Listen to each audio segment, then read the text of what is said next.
नमस्कार साथियों, जैसा कि मैंने बता रखा है, मैं अपने YouTube चैनल पर कक्षा 9 और 10 की NCERT गणित की पुस्तक के प्रश्नों को हल करवा रहा हूँ। उसी क्रम में कक्षा 9 के गणित का प्रश्नावली 7.1 जो कि त्रिभुज है, उसके बहुत ही कठिन प्रश्न हैं। तो चलिए उनको सिद्ध करने का प्रयास करते हैं। इससे पहले मैंने बेसिक कंसेप्ट के लिए 2 वीडियो बना रखा है। आपने अगर उसको नहीं देखा है तो देख लें, क्योंकि उसको देख लेंगे तो बेस तैयार होगा, उसी से हम सिद्ध कर पाएंगे। तो चलिए शुरू करते हैं। सबसे पहले चित्र बना लेता हूं मैं। आकृति 7.16 देखिए, ये कुछ इस तरह की आकृति है, ऐसे कुछ। इसका नाम है ए बी सी और डी। इस प्रकार से इसने क्या रखा है कि ये भुजा इसके बराबर है और ये कोण भी बराबर है, समविभाजित करता है, यानी ये वाला कोण बराबर है, 1 मान लेते हैं।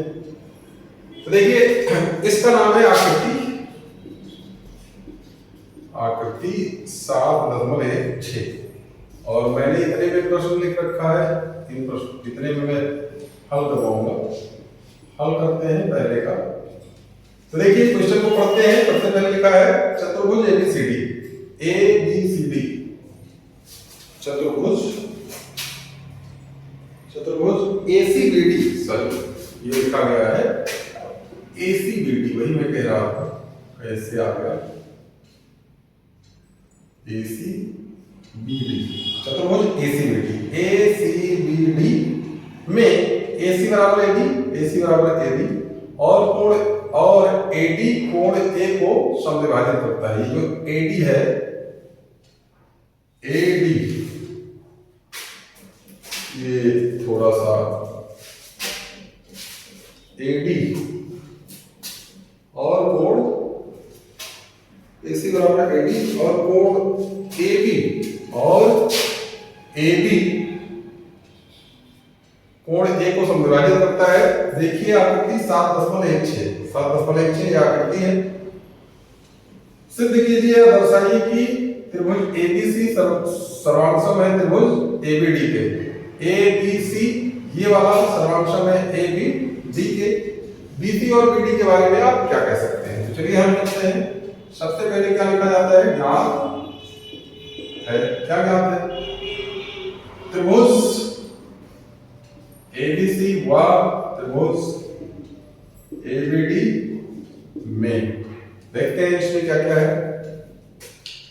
चूंकि ये ज्ञात है, क्या ज्ञात है आपको? AC बराबर AD गामा, कोण 1 बराबर कोण 2, यहां पर लिख देता हूं, या ऐसे लिख सकते हैं, सॉरी क्या लिख सकते हैं, कॉमा लगा के AB कोण A को यहां पर लिख दीजिए तथा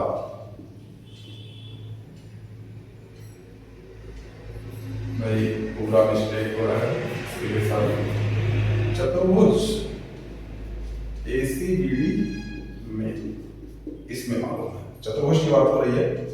कोण A जो लिखते हैं AB तथा AB कोण A को समविभाजित करता है। कोण A को समद्विभाजित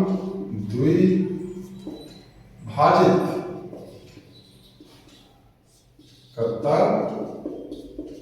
है, अर्थात क्या आएगा? कोण A बराबर कोण 2। ये क्या है? क्या सिद्ध करना है आपको? सिद्ध करना है।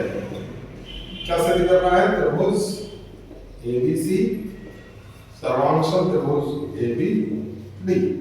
चलिए उत्पत्ति करते हैं।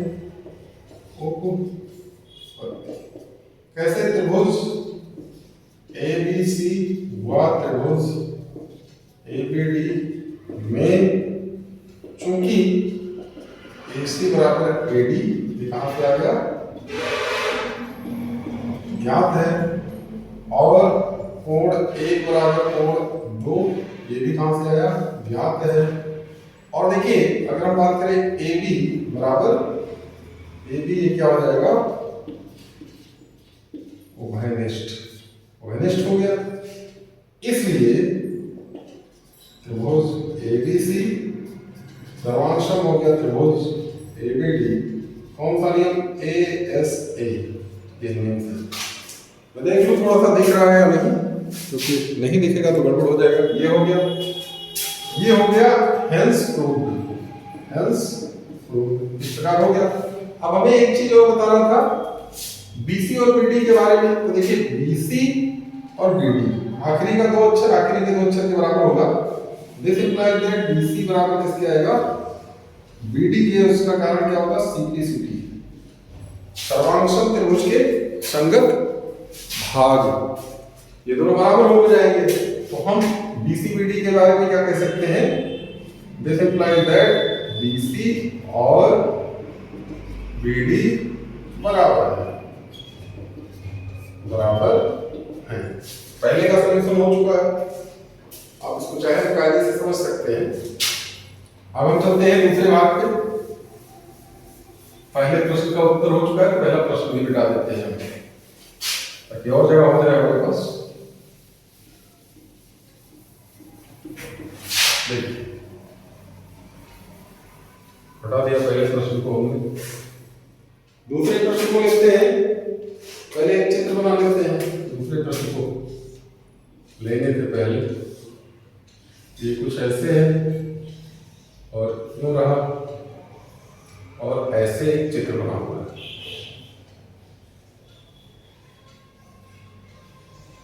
आपके पास अगर किताब हो तो ये सब दिख जाएगा। यहां से नाम है ABCD और इसका नाम है आकृति 7.17। प्रश्न को पढ़ते हैं। प्रश्न में क्या लिखा गया है, ABCD एक चतुर्भुज है, देख भी रहा है ABCD एक चतुर्भुज है, जिसमें AD और BC बराबर हैं। कौन कौन, AD बराबर BC, एक लगा लिया हमने। कोण DAB, यानी ये पूरा कोण बराबर है कोण CBA यानी ये पूरा कोण। देखिए आकृति 7.17, देखिए देख लेते हैं, सिद्ध कीजिए कि देखिए इस क्वेश्चन नंबर में क्या ज्ञात है, क्वेश्चन 2 ज्ञात है चतुर्भुज ABCD में AD बराबर BC, कोण BAB बराबर कोण CBA। यहां से आप लिख सकते हैं नहीं करके। अब सिद्ध क्या करना है, मैं इसको कायदे से लिख दूं। सिद्ध क्या करना है वो भी लिखते हैं, सिद्ध करना है। क्या सिद्ध करना है, पहला भाग त्रिभुज ABD सर्वांशम त्रिभुज BAC के दूसरा भाग BD बराबर AC, तीसरा भाग कोण ABD बराबर कोण BAC।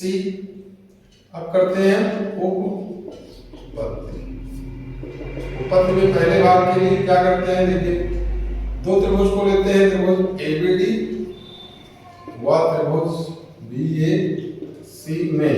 देखिए चूंकि क्या पता है आपको, AD बराबर BC, कैसे AD पहला तीसरा, इसका BC पहला तीसरा, ये ज्ञात है आपको।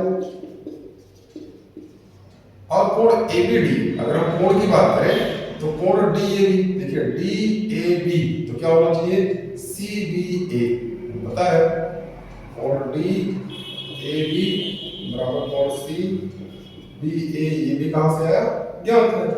और देख सकते हैं हम कि AB बराबर किसके है, BA के। AB बराबर BA, ये कहां से है, ओवेनिस्ट। इसलिए दोनों त्रिभुज ABD सर्वांशम हो गया त्रिभुज, सर्वांशम त्रिभुज किसके, BAC। कौन सा नियम, SAS सर्वांशम था, और तो इस प्रकार पहला भाग हो गया। दूसरा भाग करते हैं। दूसरे भाग में क्या है, बीडी बराबर AC। देखिए चूंकि त्रिभुज ABD सर्वंकष त्रिभुज BAC भाग 1 से, इसलिए BD बराबर क्या हो जाएगा, AC। अब हम तीसरा भाग करेंगे। तीसरे भाग में देखिए चूंकि त्रिभुज ABD सर्वांक्षम हो गया है त्रिभुज BAC, कारण क्या लिखेंगे, भाग 1 से। इसलिए अगर हम कोण की बात करें तो कोण ABD बराबर कोण BAC, ABD BAC, B से क्या लिखते हैं, ये कौन सा नियम है, CPC। और हेंस प्रूव्ड सारे भाग आपके सिद्ध हो गए। आप चाहे तो देख सकते हैं, आपने बेसिक कांसेप्ट वाला अगर वीडियो थोड़ा भी देख रखा है तो ये चीजें आपको बहुत आराम से समझ में आएंगी कि CPCT क्या है, ASA क्या है, SAS क्या है, ये सब चीजें। तो इस प्रकार दूसरा क्वेश्चन भी हो गया, सारे भाग हो गए। इसके 3 भाग थे, तीनों हमने करवा दिए। और ये सब बड़े बड़े प्रश्न हैं NCERT प्रश्न के किताब के। अब हम करते हैं इसके बाद तीसरा प्रश्न। इस वीडियो में हमने केवल 4 प्रश्न ले रखा है। अगले वीडियो में बाकी बचे हुए 4 प्रश्नों को मैं लूंगा ताकि सारे प्रश्न हो जाए 2 भाग में। चलिए तीसरे प्रश्न के लिए सबसे पहले चित्र बना लेते हैं। जैसा चित्र बना हुआ है कुछ ऐसे है और यूं इधर आ गया, इधर आ गया है, ये ऐसे आगे मिल गया है यहाँ ABCD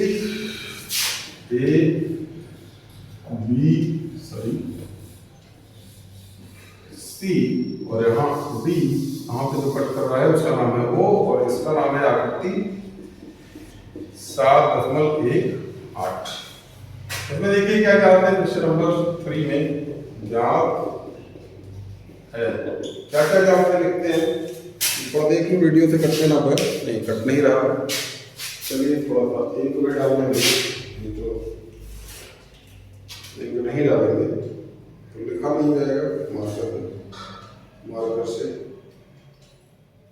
देखिए क्या क्या ज्ञात है और देख लेते हैं। तो सबसे पहले पढ़ ले प्रश्न। कह रहा है एक रेखाखंड AB पर AD और BC 2 लंब रेखाखंड है। AB पर AD मतलब ये वाला और BC ये वाला 2 रेखाखंड, इस पे लंब है। आकृति देखिए, आकृति बना है NCERT की किताब में। दर्शाइए कि CD रेखाखंड AB को समद्विभाजित करता है। जो CD है ये वाली रेखा, ये AB को मतलब ये वाला भाग इसके बराबर है, ये वाला हमें सिद्ध करके दिखाना है। यहां से हटाता हूं क्योंकि ऐसा कर देने का मतलब हो जाएगा कि ज्ञात है। क्या ज्ञात है, ज्ञात है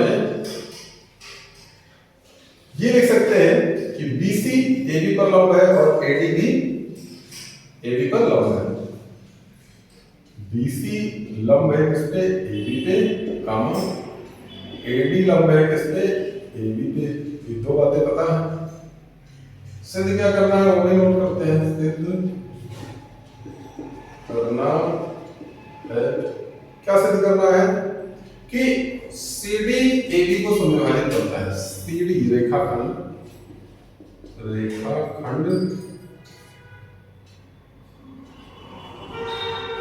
CD AB को समद्विभाजित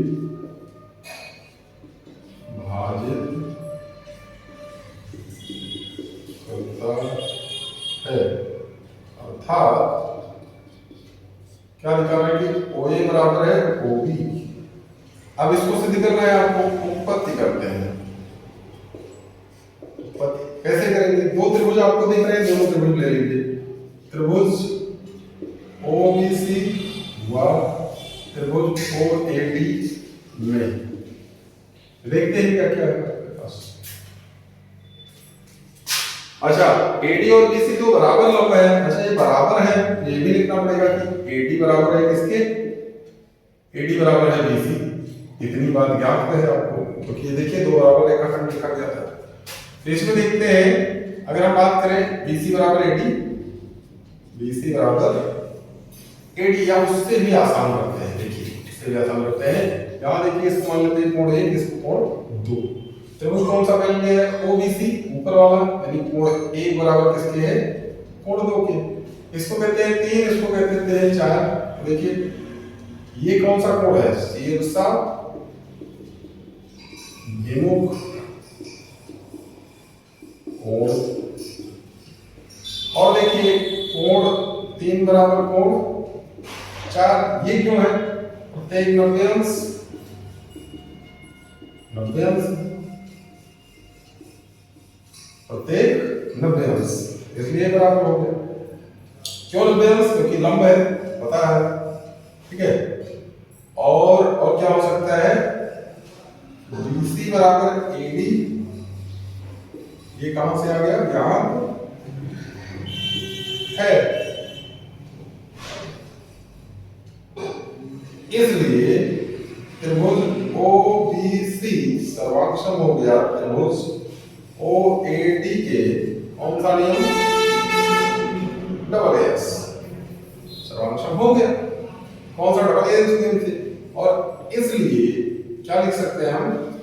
OB बराबर OA CP CT, और इसलिए दिस इंप्लाइज दैट, क्या अर्थ निकल के आया कि रेखाखंड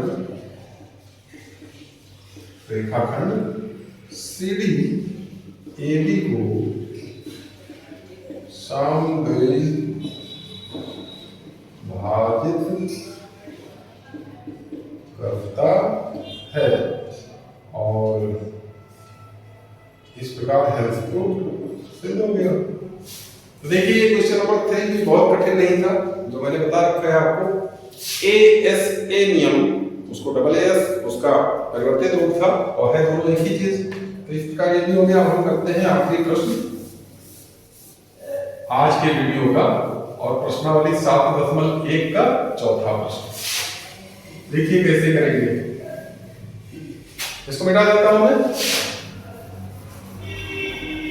चौथा प्रश्न,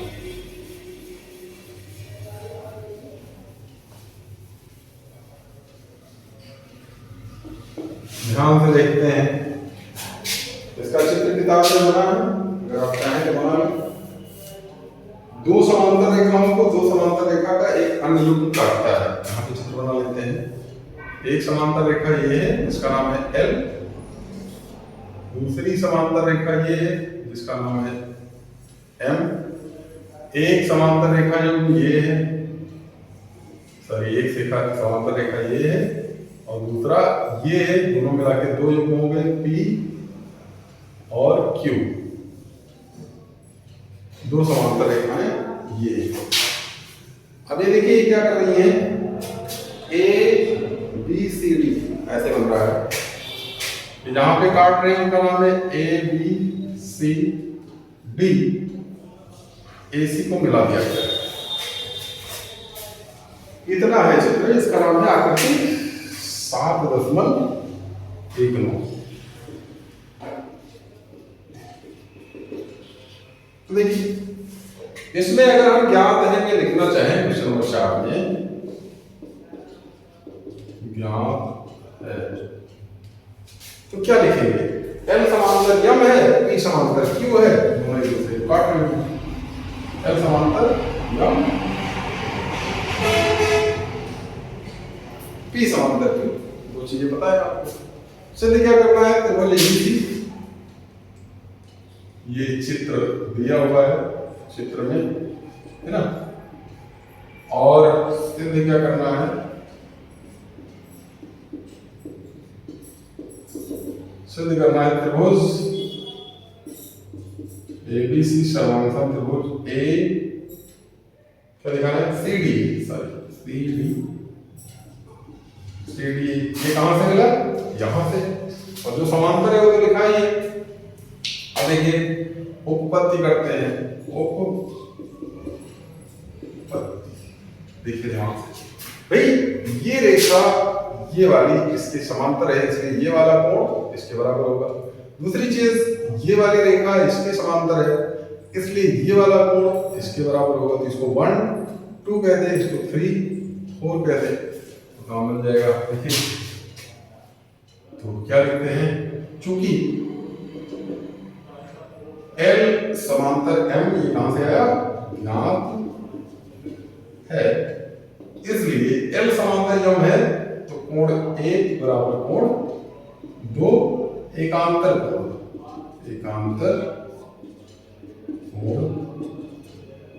इसी प्रकार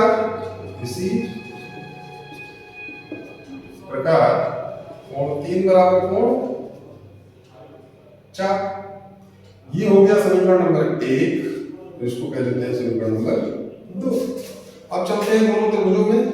त्रिभुज ABC व इन दोनों को लेते हैं या तथा त्रिभुज CDA में देखिए क्या मिलेगा आपको। चूंकि कोण 1 बराबर कोण 2 समीकरण 1 से,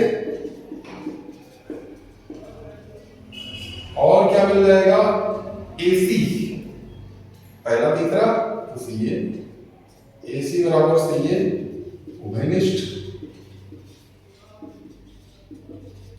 और क्या मिलेगा, कोण 3 बराबर कोण 4। देख लेते हैं ABC में, ये देखिए उल्टा हो रहा है, कोण 2 बराबर कोण 1 लिखना चाहिए। क्यों, क्योंकि ABC में कोण 2 मिल रहा है। त्रिभुज ABC की बात करें तो कोण 2 मिल रहा है, और त्रिभुज CDA की बात करें तो इसमें कोण 2।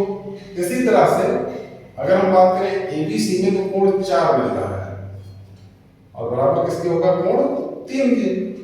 ये कहां से आया, समीकरण 2 से। और इसलिए ये दोनों त्रिभुज कैसे हो गए, सर्वानुसम त्रिभुज CDA। कौन सा नियम, ASA, एंगल साइड एंगल, यानी भुजा सॉरी कोण भुजा कोण सर्वानुसमता, और हेंस प्रूव्ड, सिद्ध करना था, हो गया। तो इस प्रकार मैंने बहुत आसान तरीके से क्या किया, आपको इन चारों प्रश्नों के हल करवा दिए। आप प्रयास कीजिए, चैनल को ज्यादा से ज्यादा अपने यार दोस्तों के पास से सब्सक्राइब करवाते रहिए, वीडियो को शेयर करते रहिए, लाइक कीजिए, कमेंट कीजिए। मिलेंगे अगले वीडियो में। वीडियो देखने के लिए बहुत बहुत धन्यवाद।